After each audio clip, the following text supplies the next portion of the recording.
Everybody is going to get 5 minutes to introduce themselves, and I have a timer on my phone, so when you have 15 seconds left, you're going to hear a pleasant alarm to let you know you have 15 seconds to wrap up. And we will just get started. I think, would we like to go ladies first? We can just go right down the row, and we'll start with our introductions over here. Thank you. All right, so I will pass this to you. Yep. All right, good evening. Hi, my name's Lynn Nickel, and it's certainly an honor to be able to speak before you tonight. I appreciate you all taking time to come out on this terrible, rainy, dark night, but I appreciate it, and I appreciate the Republic of Women's Club for inviting me here this evening. So, again, my name is Lynn Nickel, and I'm your President Register of Wills, and I've been serving Cecil County, right? Is it gone over? For over 20 years. I've had the privilege to oversee the administration of thousands of estates. I'm a lifelong resident of Cecil County, and I attended schools right here in Northeast Maryland.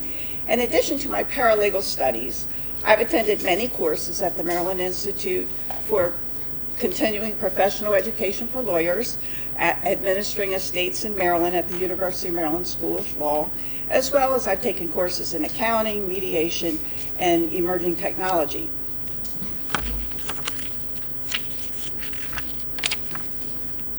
I simply just can't tell you how rewarding it is to assist grieving families through the probate process. They appear before me wondering if they are responsible for a decedent's bills, who will inherit if they didn't have a will, and I'm able to answer their questions very carefully, as Register of Wills are prohibited from rendering any type of legal advice. And many are very concerned with the cost of administering an estate, and many times the cost is zero. So also, many are concerned about the inheritance taxes. And I'm very happy to share with them that the inheritance tax has been eliminated for spouses, children, grandchildren, even siblings, and many others. So most of our estates are administered as a small estate without an attorney. And I'm excited to share with you that the small estate fee is going to be totally eliminated October 1st if the governor signs our bill. I see you, Kelly, shaking your head. That'll be a really, really nice thing. So, skip a page here. Nope, didn't bring it. So, people come in and they're unaware that they really had anything else to do after the funeral. And I sit down face to face and explain the process and try to make it as easy as possible, easy to understand terms for people, and I can assist them with the paperwork. And it's very rewarding to see them go out the door with the paperwork, with a checklist, and a plan on how they're going to get the estate administered. So, if anyone has any questions, or did they have to write them down? We'll do that afterwards. Okay, all right. I'd be happy to chat with you and talk more about the role of the register. A lot of people wonder what the heck. We do register wills, but as you know, there is a little bit more to the process, and I'm happy to be able to serve you, and I hope that I can get your vote on July the 19th. So thank you very much. Yep, I'm good.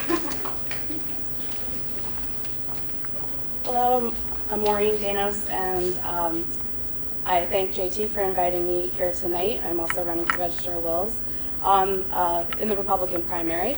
I believe we're the only ones running at this point. I'm here amongst many friends. Many of you have known me for a long time, probably since I was born. I've lived in Elkton all my life. I come from a family business that's been here almost 90 years. I went to Immaculate Conception. I'm a member of Immaculate Conception's parish. I went to Catholic school, Washington College, and then I did my master's and my law degree at Vermont Law School, where I was one of like 5 Republicans, if you can imagine, in the state of Vermont. But there was a small club of us, and I actually went to law school specifically for what I practice, which is estate planning, trust planning, and with a little niche in land conservation, which is what I've been very active in for most of my career in the law.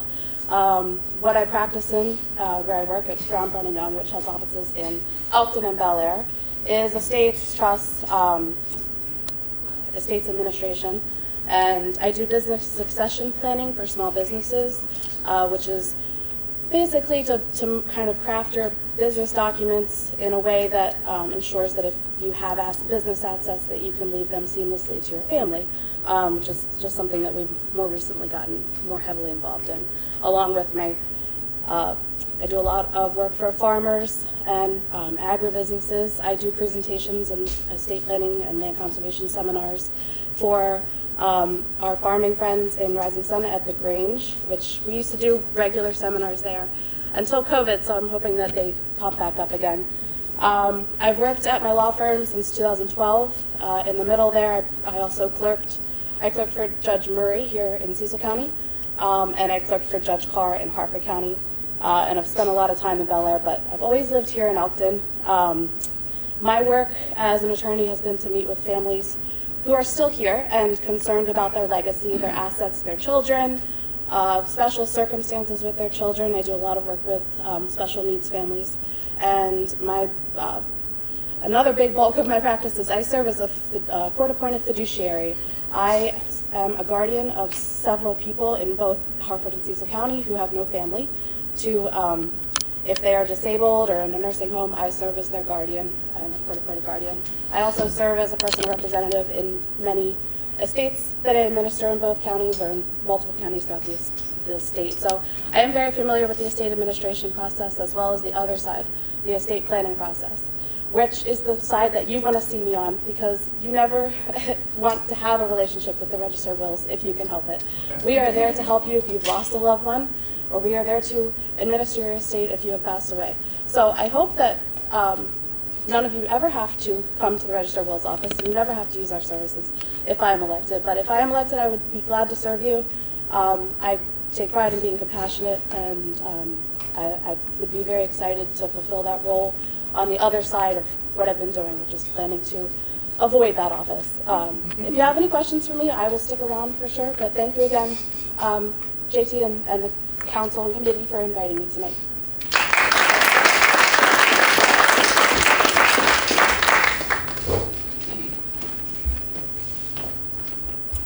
Good evening, everyone. I'm Rebecca Hamilton, running for County Council. I live here in Elkton, and I can honestly say I never expected to be in this position. I never saw politics in my future. It was never anything that I wanted to do, wanted to be involved in.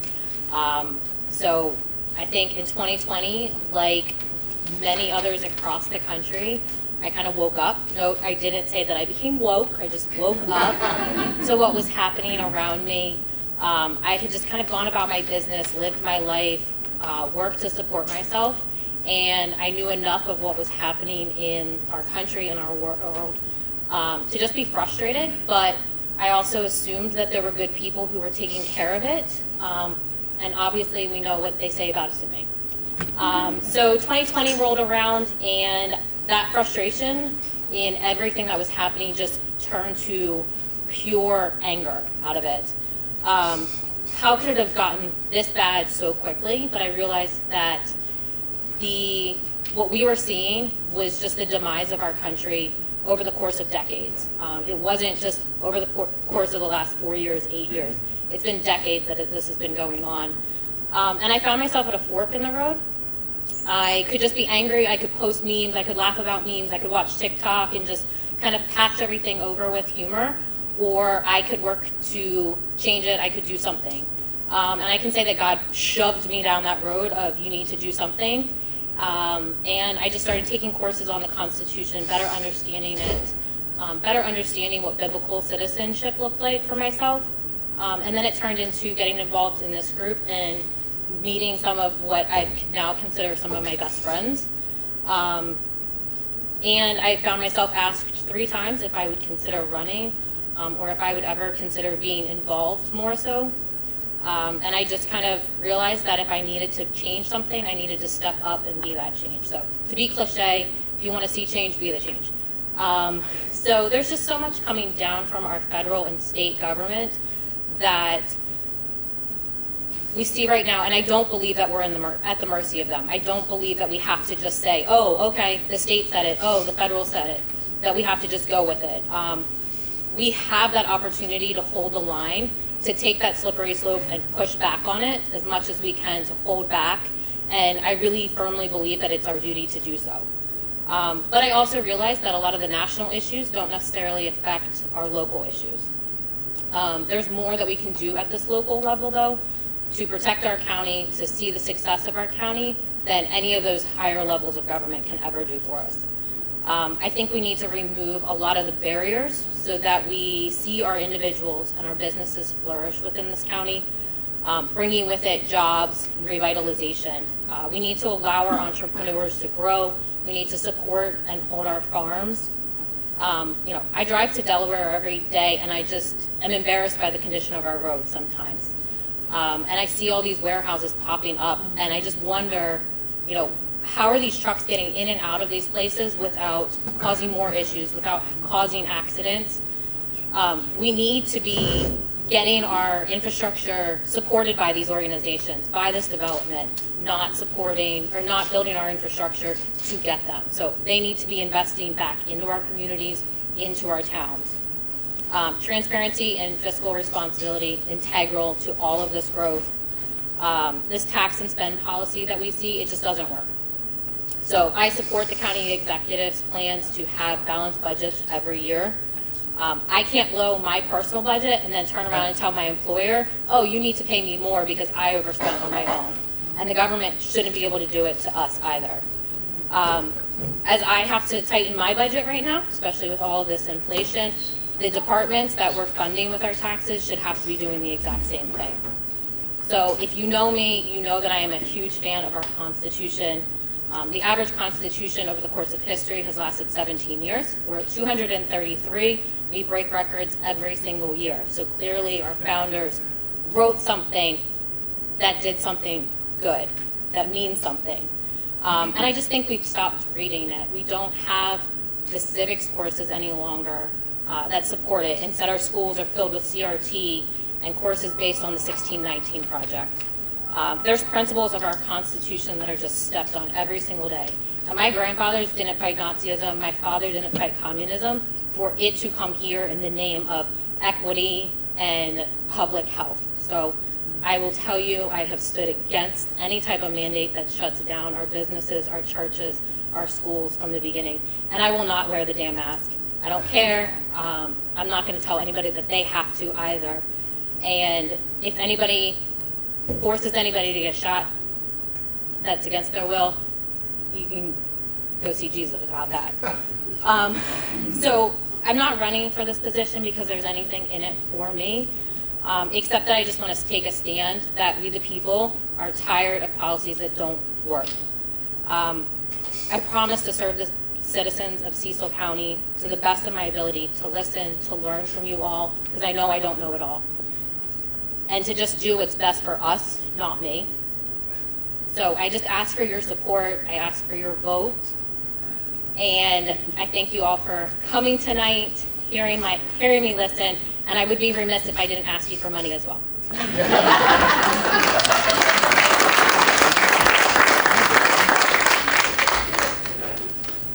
How am I going to follow that? Hi, everybody. I'm Bob Gatchell. I'm running for Council District 3. I'm going to give a little bit more of a background about me because I'm looking at faces here, a lot of folks don't know me, and I'll tell you why I have decided to run. I've been a Cecil County resident here for just over 20 years. However, my family does go back to the founding of the county back when this was part of then Pennsylvania. So my family has been here under the Gatchell name for years. Having moved away and come back, it's been really fun to sort of retrace my family's history here in Cecil County and looking at what they did here during those times from the 1700s to now. And it was, to me back then, it was always just kind of fun. But before living here and knowing all that, I lived in Delaware County, Pennsylvania. Anybody familiar with Delco? I can go to 0 to Delco in 2.3 seconds, as they used to say. I was very active in politics as a volunteer for some folks who here may be a little older, Kurt Weldon's campaign and things of that nature in Pennsylvania as a young person and while I was living there. And I watched what happened when government stopped listening and government stopped taking care of the people that they serve. It became a self-serving institution to where now Delaware County is nothing more than one massive traffic jam with the highest taxes everywhere and a standard of living that makes the state envious to get away from it. I see that happening here. I've lived it. And I, like many, came here to get rid of that, to get away from that. And what I was very much like Rebecca would say, I throw the memes, toss some stones. And my father said something to me. He goes, you know, sometimes you have to stop throwing the stones and instead throw your hat in the ring. Folks, I am not doing this for the money. I run a small business. I've been very blessed to run a successful small business enterprise in the consulting area. Work with a lot of different clients. I'm not looking at this as a career path. I'm not looking, I just don't see it as that. What I got tired of is watching, since we've gone from home rule to charter, watching certain things happen here that are turning the tide and turning the feeling of what Cecil County was and where it's going.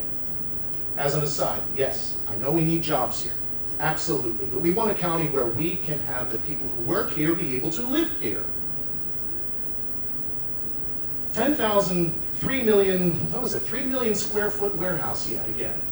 Another warehouse on fine, $15, $20 an hour job. How are they going to live here? How are we going to take care of the infrastructure? I've seen it with these eyes, what happens. So I began to get mad about it, and they began to dig deeper with the help of many people here who've sort of helped me negotiate my way through the labyrinth of how the sausage is made, as they say. And we've had administrations that have gone forward with a lot of taxing and spending.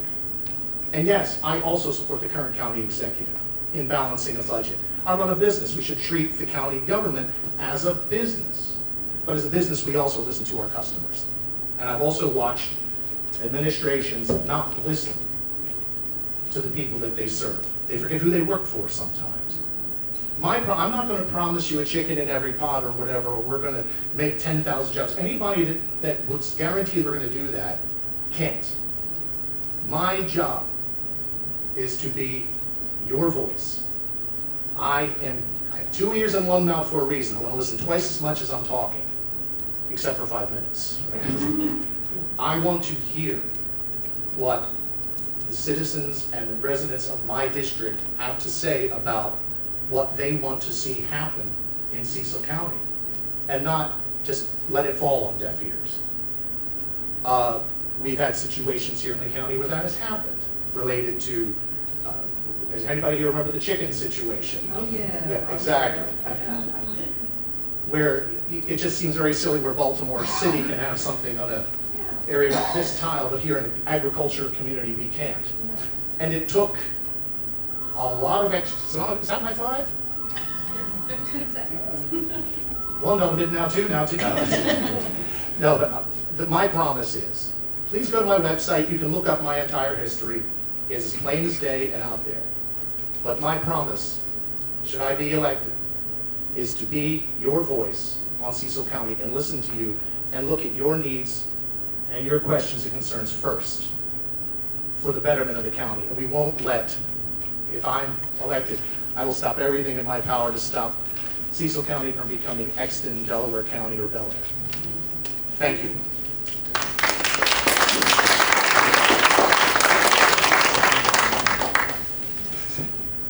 Hello, everybody. Welcome. Thank you for coming. Thank you to the Republican Women's Club that invited us all here. What I'm going to say is going to be similar to what you just heard. I did not come from a political background. I've been in long-term care healthcare for 38 plus years. I'm gray, you can tell I'm old. That's my background, and I still work in that background. That's my job. It's a part-time job, but I still am in that business. I got into this, first of all, I was appointed to this position after a resignation from a District 4 representative, and I, like the other two before me, I didn't pay any attention to politics. I just totally didn't care. I wasn't interested. I wanted no parts of it. But when COVID hit and I started watching what was happening, I started tracking numbers. I started daily tracking what was going on with all the stats that were put out at Johns Hopkins, and what we were hearing in the mainstream media wasn't adding up to what those numbers were saying at all. They were always, every single day, completely off from what we were being told. So from that point, from day one, I kept saying to my husband, this is not right. Something's wrong here. These numbers are not jiving with what they're telling us. So I started doing my research. I started digging into a lot of different things, listening to podcasts, listening to Senate hearings, listening to what everybody had to say about this, listening to the physicians who were on the front line, listening to nurses. I have a lot of friends that are nurses. So I was listening to all these people, and again, what they were telling me at the local level and from our state was not in sync with what everybody was saying on the news. So I was approached by a friend who said, hey, Mr. Patchell's resigning. We need to fill this position. Do you know anyone that's interested in running for office? And I was like, no, but I'll ask around. So in the meantime, after watching all of these podcasts and broadcasts, listening to Senate hearings and everything, the one thing that kept resonating with all of these people that I listened to was, if you want to see change, it has to start at the local level. So I started saying my prayers every night and saying, okay, God, tell me what you want me to do. I have no clue. I don't know where this is going, but tell me what you want me to do. So when that person came to me, it never hit me. I went to a lot of my friends who I knew were conservatives. I knew who thought the same as I did, who felt the same as I did, and everybody kept saying no, no, no, or they just wouldn't answer me. So after a while, I was like, duh, this is your sign. This is what you're supposed to do. So I tossed my resume in there. I spoke to some people, and I found out that, there's like 8 people that were in the running for this, and it narrowed down to 3. And I thought, I'm never going to get this. I have no background in politics. I don't understand what's going on, but, this is what he wants me to do. This is what I'm going to do. And lo and behold, I'm here. So it's been an interesting 4 or 5 months that I've been on the council, and I'm running for re-election. There's a lot of things that I do not approve of that's going on at a state level, and I know that as a council member, I really have no significant control over that. But what I do know is this opportunity gives me the contacts to the delegates, to the congressmen, to the Senate people that represent us. So while I am a firm believer in medical freedom, I strictly oppose any mandates. I don't want businesses to be locked down. We lost good businesses because we were shut down for what I think is unrealistic reasons. So I feel that this gives me the opportunity, for one, to go to those delegates, to go to our congressmen and our senators and push back, let them know how I feel, and let them know what the constituents feel, because what I hear from them often is that they don't know what people want because people aren't reaching out to them. So if I know what all of you want, then I'm your voice, and I can go back to them and say, no more lockdowns, no more mandates, no vaccine pushing on the people of this county. So we do have a method to push back. So my platform is I support a balanced budget. Like everybody before me has said, we have a budget we have to work from in our own lives. The government should do the same. Ooh. So balanced budget, opposing mandates. I 100% support our police. I think they deserve everything that they've gotten plus more. I support all of our small businesses. I think we should give them every opportunity that we can to grow in this community. And I am strictly opposed. I know I'm not running for school board, but I support our people who are running for school board because we need to clean house. We need the CRT out. We need the type of trash that's in our schools as far as the books they're reading, and now I'm seeing that it's infiltrating the math books. I haven't seen the books themselves, but I've been reading about this. So that to me is, no, our kids don't need this. So I'm sorry, I ran out of time, but I'm requesting your vote. If you have anything you want to talk to me about, any issues or concerns, I'm here to listen. Thank you.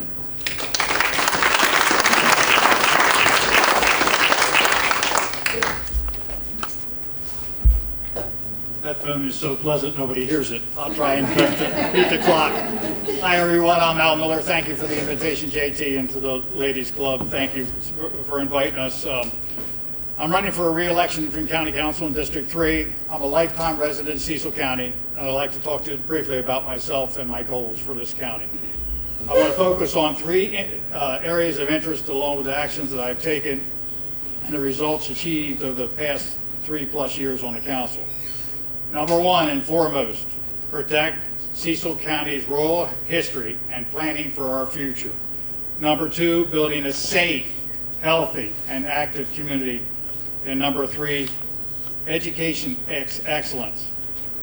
The economy and actions, I believe we need a goal-oriented solutions to a strong Cecil County economy by protecting Cecil County's future through business-friendly communities to grow jobs. We have expanded sewer and water lines and natural gas along Route 40, and we need to continue to expand our broadband services. And what this has done, it's taken the pressure off the agricultural land to get the growth on the Route 40 corridor. They don't call it the Barrens for nothing. Let's put it down there where nothing else will grow. I'm a graduate of the University of Delaware, a BS degree in agriculture. I support local farmers and appreciate the active increase in county farms. I helped create the first economic development coordinator in Cecil County, and Maureen O'Shea is our agriculture economic development person now, and she's doing a fantastic job. We in Cecil County are the #1 county in the state for farm growth. Community, I love the county. I'm a lifelong resident and a volunteer. I've been a volunteer on the school board or on the Cecil County Fair for 43 years. I fully support the police, the first responders that make this county a safer place, and don't forget your fire companies and EMTs. I've worked with the Parks and Recs development on Calvert Regional Park to obtain funds for the park, and as a member of the Fair Board, we bring a lot of people to Cecil County. We are the biggest draw in the county and have been for years, and it's a great place to come learn about agriculture. I partner with the School of Technology, with Dr. Lawson, to promote the new diesel school. And we got that school started in less than 2 years when they said it couldn't be done. And we had all kinds of equipment donated to the school, and they're starting a new manufacturing school now. We are full in the School of Technology. I'm a big fan of the School of Technology over on Appleton Road. And I will continue to support the small businesses and certainly the police and firefighters in this county. And in conclusion, I'm optimistic about our future in Cecil County. I want to help us prepare for the future, overcome challenges, and keep productive, safe, and a great place to live and grow. You can visit my website. I appreciate the opportunity to speak to you today, and whatever you do, get out and vote. Thank you.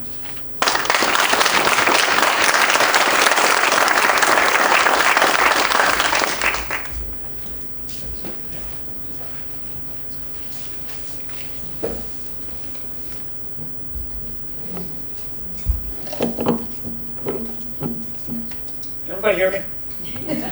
So I don't want to hold that microphone.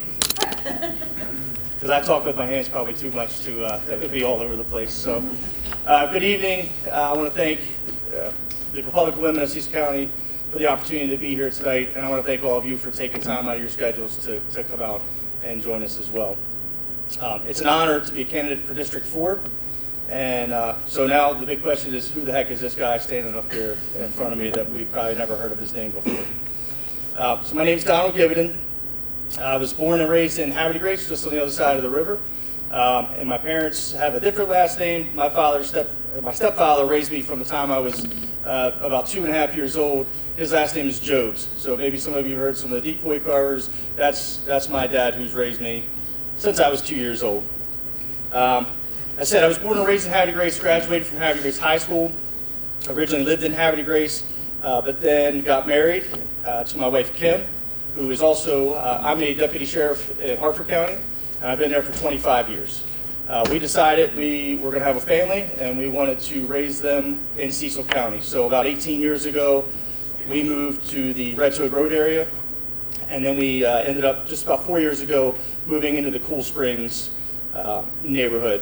Raised 2 boys, Drake and Grant, went through Charlestown Elementary School, Perryville Middle, Perryville High, and now my oldest Drake is a graduate of Havre de Grace High School last year, and he is off at University of Delaware, where as proud Cecil County citizens, we get to pay out-of-state tuition for a short 15-minute ride up the street. But that's okay. That's where he wanted to go since he was a kid, probably because of our proximity, so we're to blame.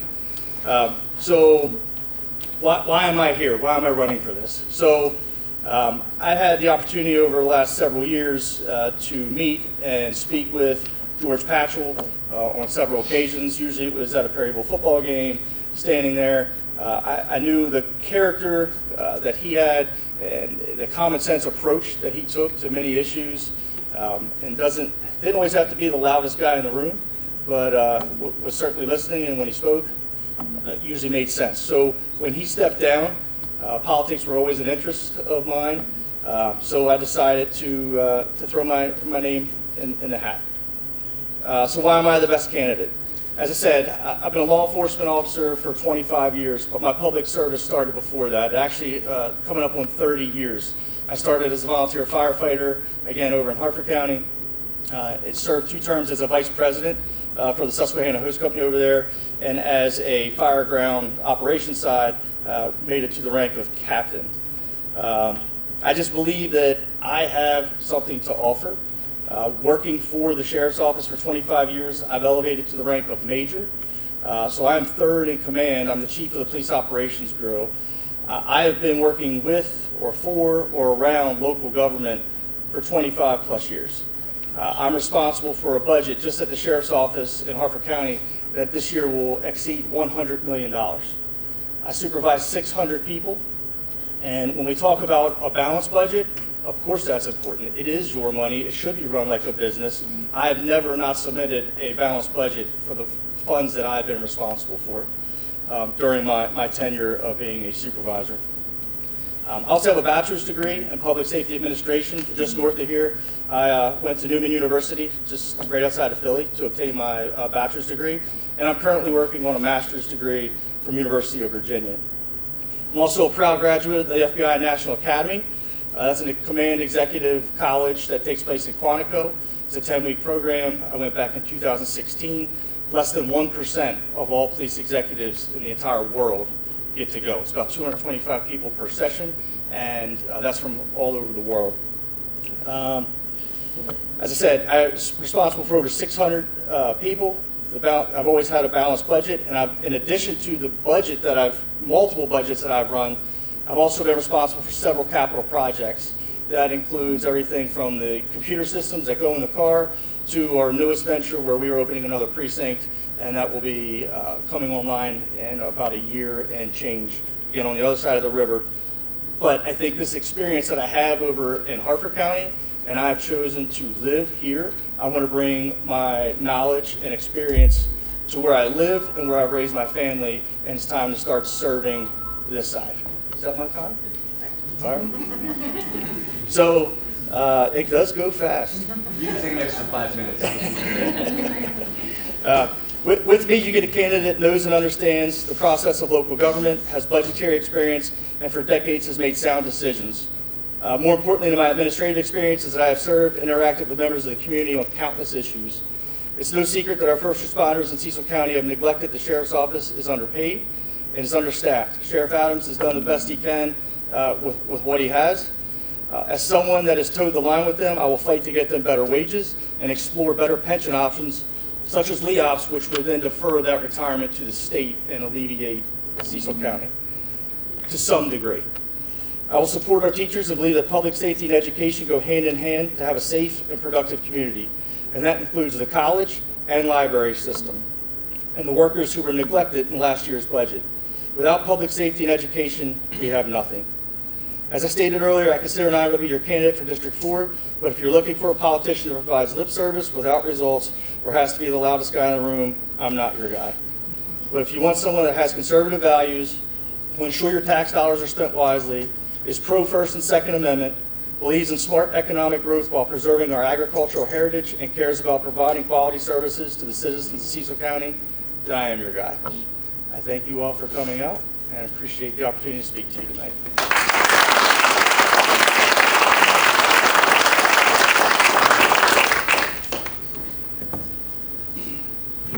I'm going to follow the lead of Mr. Givenden and forgo the mic. I'm Bill Kautz, County Councilman here in Cecil County in District 2, and I'm running for re-election. And I've seen each and every one of your faces at an event at some point in time during my 4 years in service here in Cecil County. Making an effort to make sure that we're out and volunteering on a regular basis, no matter the cause. It's worthy, and it's our duty to stand up here and not just pay you lip service, but actually be engaged, be involved, be a part of the environment, of the community. And that's actually why I started this endeavor to begin with. I've lived here my entire life. Grew up in Calvert and in the Elkton areas, and I've worked all up and down the East Coast, from New York all the way down to Northern Virginia, but I've always stayed in Cecil County. I've always lived here. I like my neighbors. I like the people that I grew up with. I like to be engaged in my community, and I've stayed here. So I took the opportunity to actually give back to the community, to come and serve the people that came to me and said, hey, we think that you have the skill set, and we think you have the ethics, the fiscal sense to do these things, and they were right. And it gave me the opportunity to come back to you and say, hey, I'm here for you. I'm here. I'm going to do what I can do. I'm going to serve on this council. And I'm going to do the best job that I can. So when it came time for this re-election to come back up, it was a no-brainer for me. I've done what is necessary. I've done the right things on council. I've worked with my other council members. I've questioned administrations, whether it's this administration, the previous administration, and it's always about what they're doing and are they doing the right thing. I've supported our local law enforcement. Public safety is job number one. In local government especially, the things that we can't provide for ourselves as citizens here, law enforcement, we can't go out and hire private law enforcement to protect each and every one of us. Our fire service, your house catches on fire, you haven't gone out and solicited the services of a private fire company. No, you rely on your local community fire companies. EMS services. You have a car accident, heart attack, whatever it is. So these have to be priority number one. And I fought for those to be priority number one. They've heard me. They've actually listened. I'll continue to do that. That's our main job. And we spoke about, several people have spoken about a balanced budget. We're mandated to have a balanced budget. This is not a balanced budget that is created by a particular administration. Within the state of Maryland, the county is required to maintain a balanced budget. We have to, just like the state of Maryland does. The governor has to maintain a balanced budget. So it's not a matter of choices at that point in time. It's a matter of what we're mandated to do.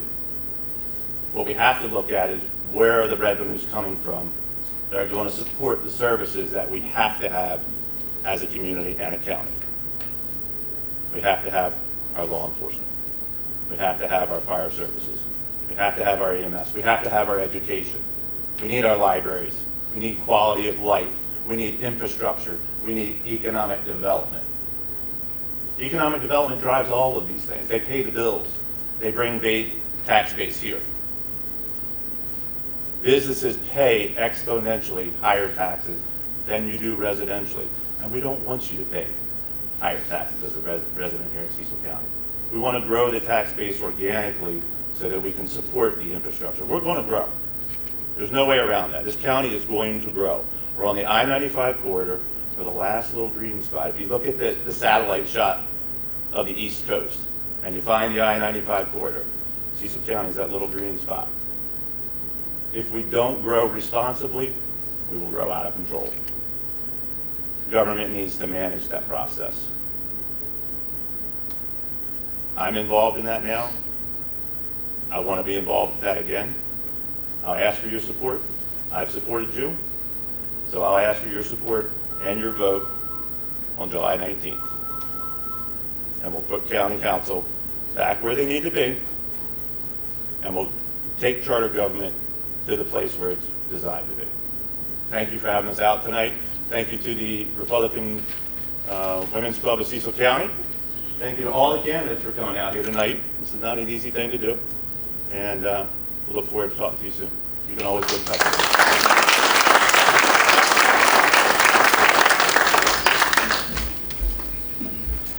Before we get into the questions, does anybody need a card? I can pass them around.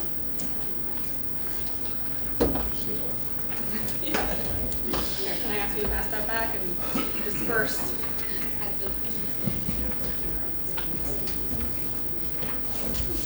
When you're all done with your cards, just remember to pass them down the row and I'll pick them up in between questions. I just have one comment I want to make. This has nothing to do with anybody up here, but I do want to say this. As Republicans, we need to be supporting one another. We should not be trashing any one of us on Facebook, social media, any way, shape, or form. With that being said, I do want to say we have Rob Alt in the room today. He does have somebody running against him. If you have not seen who this person is, I suggest you take a look at it. Make sure you are an informed voter before you go to the polls. Some of her comments have been that she will not work with any law enforcement in Cecil County. Also, the person she is taking advice from is behind bars. So please, pass the word and make sure that people are aware who's running. I'm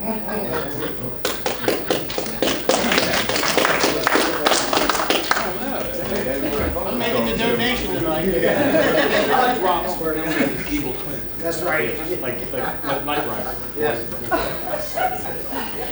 Are there any cards? Yeah, feel free to just continue writing your questions, passing them down. I'll make sure to keep an eye out for them. There's no timer on the questions for the answers for the questions tonight, but just try to keep maintain the mindfulness of everyone getting a chance to speak. I'm also not going to direct questions to anyone in particular. I'm just going to let you work out amongst yourselves who wants to answer first. And if you need some help, I'll help you out. But I think you all look capable. So the first question that I'm going to go with is it's actually for you ladies. What changes does the candidate think the Register of Wills needs? What can you do better?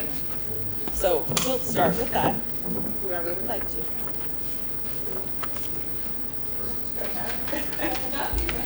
Well, can we hear from both of them, because there's only two of them right now? Fine. Tell me if I'm not loud enough, I'm going to leave the mic as well. But we're constantly making changes in the Register of Wills. We were forced to make changes suddenly with COVID, and we learned a lot. We found that a lot of people could exchange information with us. We could forward paperwork to them, either through the mail or pick it up, or even sometimes email it. And they found that they could fill out complete the probate papers right in their own living room and return them to us. We're constantly on top of technology. I was at a meeting last week, and Register Wills from across the state get together, sit down with our technology, IT people, and see what improvements we can make to the system. And that's just an ongoing thing. We've been working with that since 1990 to make it more accessible. We have a wonderful website where you can download paperwork, copies of different things, so that you don't even have to come into the office anymore. And again, we've reduced the cost. The probate fees are going to change. They're going to be restructured so that the working families pay proportionately an equal amount to what the upper estates have to pay. It's kind of been out of balance. It seems like the smaller estates, $500,000 or so, had to pay a proportionally greater amount than the $1 million estates. So that's being changed effective October 1, as well as the small estate fee goes away, and that'll make a big difference to a lot of families. So. I currently have no voice, so I have to use a microphone. If you could all use the mic, we are trying to record this, and we can share it with people that can't make it to the meeting. So if you could use the mic, that would be really appreciated. Just tell me if you can't hear me. So I litigate a little bit in circuit court and district court, and we have the benefit of e-filing, which Register of Wills does not have. No Register of Wills office in the state has e-filing capabilities. During COVID, we were able to get around that with emailing, which was great, but it did show that the Register of Wills office could survive with receiving filings electronically. I would like to push for that. That's going to be a change at the state level. Register of Wills is a state position, so I'd like to push for that at the state level. Locally, I'd also like to work on reopening the office a little bit more. Because of COVID, access to the office has been restricted, just like lots of other offices. In the courthouse itself has been difficult to get into for 2 years. So I'd like to work on that. I'd also like to increase accessibility for members of the bar. It used to be that if you had an estate to probate and you had an attorney for your estate, that it was a little more easy to administer that estate.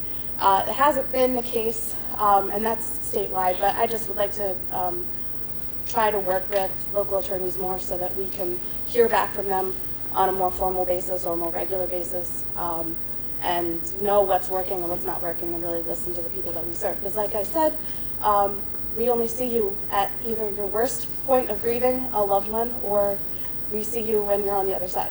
So we don't want that to be too late. We want to kind of be as proactive as possible in opening up and being responsive to the citizenry that we serve. So those are just a couple ideas I have. Thank you for asking a question to our office.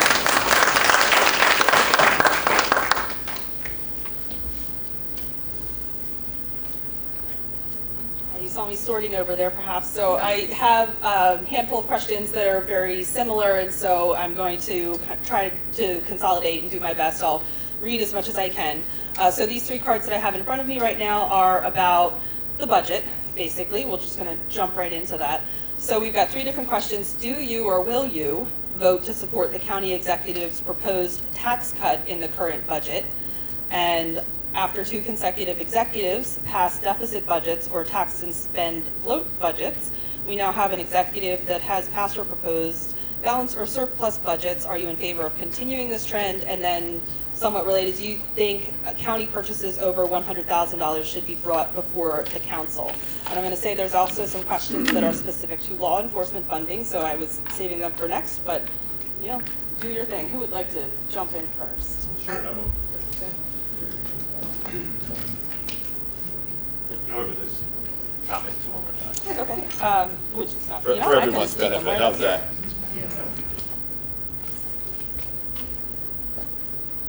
So yes, I guess we'll cover the first one that is probably on everyone's mind. Yes, I would support the county executive's budget, which includes a tax cut. Those tax cuts are a portion of what's presented to us. The deficit budget I have not seen. What we do look at is when that budget comes for approval and is approved, how many times is the county executive going to come back and ask for allocations from the fund surplus? That's a rainy day fund. And a budget is just that. It's setting forth spending, sticking to that spending, without coming back and dipping back into what is allocated to be the fund surplus. So there's a little bit more to that than just voting for a budget and a tax cut that's included with that. All of us would like a tax cut, myself included. I pay county taxes, state taxes, and federal taxes, just like all of you. There's no one here that's going to stand up and say, no, we would like to have our taxes increased. I actually have never, in the opportunity that has been presented before me during this council run, there has been no tax increase proposed. So I've heard people say that there have been, that I have voted for a tax increase. There's been no tax increase even proposed, so I'm not sure how I would vote for a tax increase. Responsible spending is the responsibility of the county executive. They propose the budget. It is then brought to county council. We look at the budget. We look for areas where we believe that spending can be curtailed and perhaps even cut.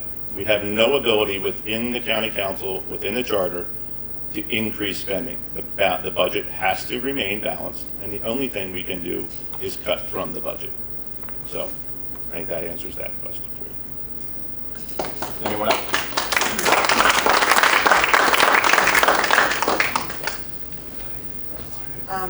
As Mr. Kaut said, I do agree that the budget, we stick to the budget as approved. I also agree that we have to have a rainy day fund. However, I do think that maybe on occasion extenuating circumstances may require administration, whatever administration it is, to come back and request additional funds for whatever the purpose might be. As council members, we have the right to approve or deny that request. So I think that's something that could happen. I don't think it's something that should happen frequently. I'm not aware of the deficit budgets either. I have had discussions with people about the tax and spend bloated budgets, which I don't believe is appropriate. I think that we need to look at the budgets very closely and see where funds can be cut if necessary, maybe reallocated if that's appropriate with the county executive. I do believe that, I personally believe that the tax cut is appropriate.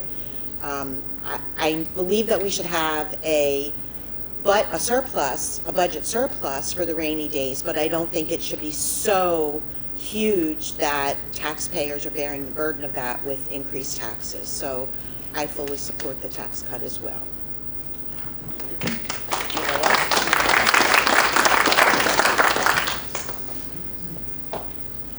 I'll support the county executive's budget. I want everybody to understand, I'm a little older than the rest of you up here.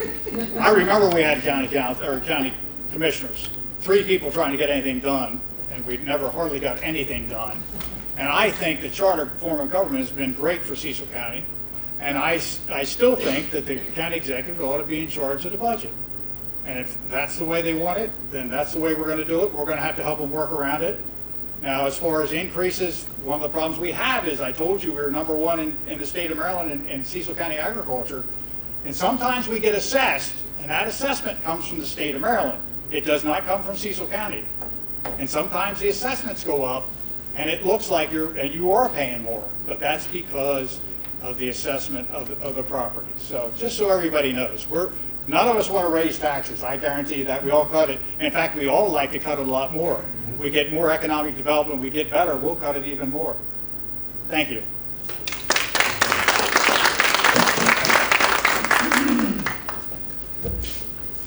I am, obviously, those of you who know me, I do support the tax cuts. But I want to boil it down to what I do in a business. And I said this earlier. We have to look at, when you're running a business, what we want and what we need. And that goes to the county as well. And yes, I agree that the budget does come down, and it is up to the council to take that fiduciary responsibility to look very carefully with a very sharp eye and a sharp pen if necessary, to be careful. Because yes, you know, we as in government have the power to tax. Some people say it takes money to make money when it comes to economic development. Well, to take the money comes from taxpayers. And this is what I said earlier, I hear from taxpayers I talk to, is that what are we getting for it? Yes, there are certain aspects. We must take care of our infrastructure, law enforcement, public safety, absolutely, primary, schools, education. But we have to be sure that what we're spending it on is certain parts of our funding going to where they really need to be, or is there internal bloat? What I do in my business, I audit every single penny that goes through our budget. My accountant does not like me. My wife doesn't like me when I do that. But in order to maintain a business or a government or a community, we have to live within our means. Part of my philosophy is looking at all these individual components. And yes, I currently support the executive, but if the executive would do something I'll speak up if it goes against really living within our means. So that's just sort of the 30,000 foot view. So thank you.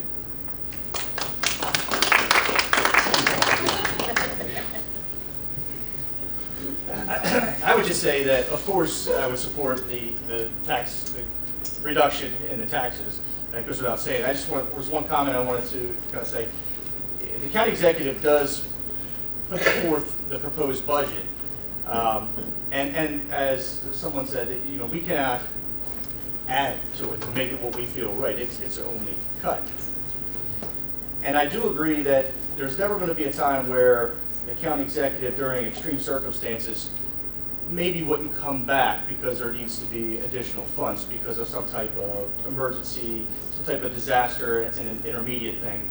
But ARPA, we had the pandemic, and we received these funds from the federal government.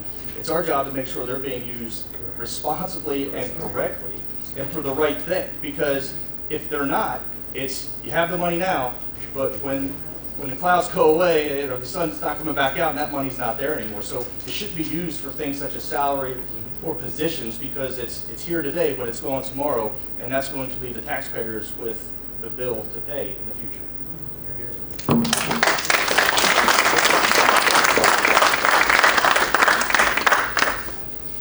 Doing an excellent job of policing yourself on timing. I love it.